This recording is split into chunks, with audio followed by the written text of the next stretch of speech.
Tonight on KGW News, 5 kids left without their mother. No kid should have to go through this. The search tonight for the driver who left her lying in the middle of the road. Also tonight, the auto worker strike escalates into 20 states, including the metro area. They have taken from us for years. The last few contracts have been terrible. What it could mean for consumers as workers at a Beaverton plant walk off. Plus, the show won't go on. So for us, that was sort of like the death nail in our budget coffin this year. Why a Portland theater says their upcoming season is canceled. Good evening, everybody. Welcome to the weekend. We're taking a live look over downtown Portland tonight in this final hour of summer, what may be one of the last completely dry days, at least for a while. Thanks so much for joining us on this Friday. I'm David Molko along with Chief Meteorologist Matt Zaffino. Matt, here comes fall. When is the rain moving in? Yeah, that's right, David. We've only got 50 minutes left in summer as the seasons change just before midnight tonight. It is still beautiful outside right now, though. It's mainly clear. 64 degrees. West winds at about 8 miles an hour. However, on Doppler radar, already signs of rain. See it out there from about the mouth of the Columbia River and then to the west. Now, none of this is going to reach the Portland area. Most of that will even evaporate before it reaches the ground at the beach, but it's a sign that things are beginning to change. When we look across the Pacific with the water vapor imagery, the white, the green, that's where the atmosphere is all juiced up. Down here where it's orange and black, it's very, very dry air. But we've got all this moist air headed towards us. That and a really strong Pacific jet stream rolling at about 140 miles an hour aims right into Oregon. You combine those two things and you end up with an atmospheric river, which is also aimed right at Oregon.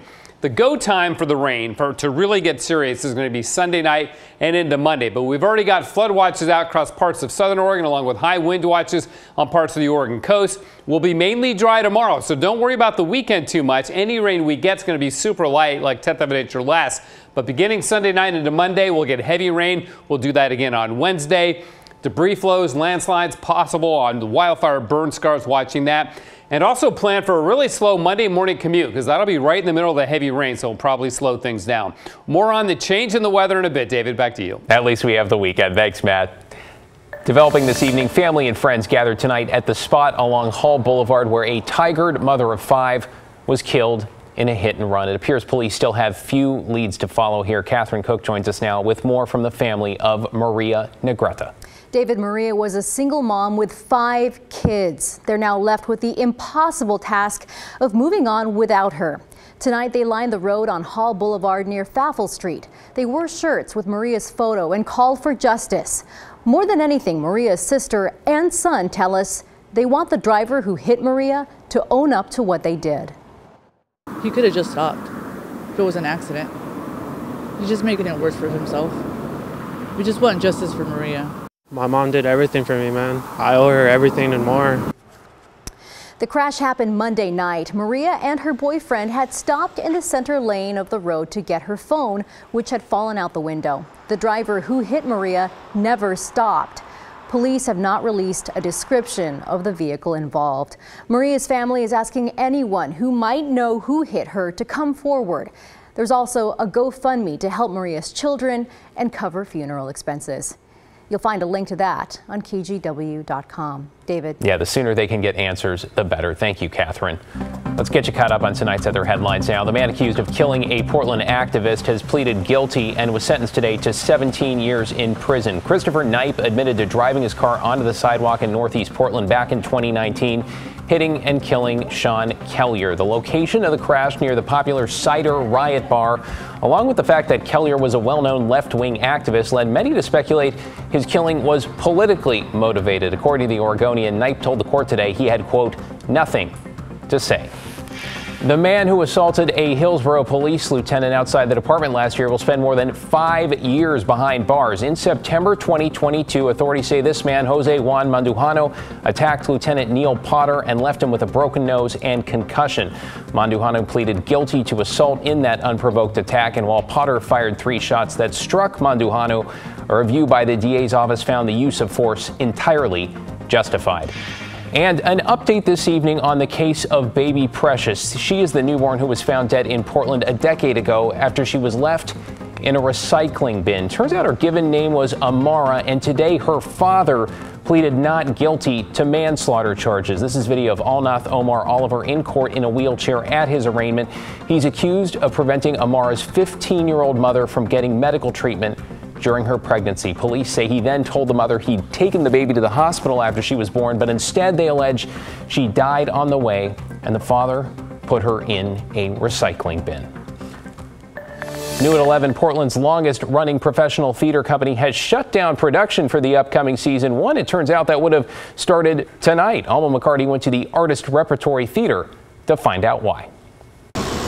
The home of a decades-old theater company in Southwest Portland, a work in progress. Currently under renovations. That building actually was never designed as a theater. I think it was a bowling alley. It was a community gathering space previously, but never really designed to host the level of work that ART is used to producing and aspires to produce. In the middle of these renovations, which the Artists Repertory Theater managing director calls much needed, an expected source of state funding fell through. We were quite literally banking on getting about $250,000 that would have trickled down through the Oregon Arts Commission to us. So for us, that was sort of like the death nail in our budget coffin this year, and what really created us to plunge into an immediate crisis. This after the pandemic made it difficult for all performing arts companies to exist and pull through. At the end of the 2022-2023 season, Ayanna Cunningham explains they ultimately lost money, with fewer patrons attending performances. And because we're renovating our theater space, the reserve funds that we had been sustaining are actually currently committed to pay the construction costs on our current phase of renovation. All that, she says, led to a decision to suspend the 2023-2024 season last month. The money just not there to pay staff or produce plays. Cunningham stresses this pause isn't permanent. During this time, her team will focus in on completing the next two phases of construction, hoping to partially move in as early as February. And we'll be able to produce work and plays in that space as like a soft start, soft opening. And right now, fingers crossed, if some key donors come through, that's what our audiences can look forward to. I asked Cunningham what she would say to lawmakers in future sessions since their bounce back was so closely tied to getting state money. She said while she understands our state has many very important funding priorities, arts and culture revitalize cities like Portland, giving people a reason to go out. David? Well, here's to hoping things will improve in time for next season. Thanks so much, Alma. Portland City Commissioners met together with Multnomah County leaders today for the first time in years. The subject, what many of them actually agree on, is the most important issue facing our area, homelessness. It comes as two audits, one from the county and one a third party, pointed out significant problems with the Joint Office of Homeless Services that is supposed to be managing the crisis. Auditors claim the office lacks a clear vision, coordinated leadership, and transparent communication. And Portland's mayor was pretty blunt this afternoon about the need for improvement. If we have disagreements about it or how to get there, we should vet them publicly, not do the Portland passive-aggressive thing and just sweep it all under the table and block each other's efforts to move forward collectively. We have to be honest about this. That has been happening. Well, the audit also offered a plan to restructure the joint office. While most seem to agree with that path forward, Portland Commissioner Mingus Mapps, who is running for mayor in November 2024, proposed getting rid of the office altogether. I think the evidence on the street shows that this is not working. It is possible for the city and the county to work together on joint projects. We do it all the time, but the way we do it is through intergovernmental agreements that clearly define what the city does, what the county does, and we move forward. All right, clearly much more to come. We'll keep an eye on developments. We'll let you know when leaders agree on changes and what they agree on. You're watching KGW News. Straight ahead on this Friday night, Oregon auto workers join the picket line. Hear their frustration with one of the big three. Plus, added to the list of criminals doing dumb things as investigators track a robbery suspect they say left his caller ID.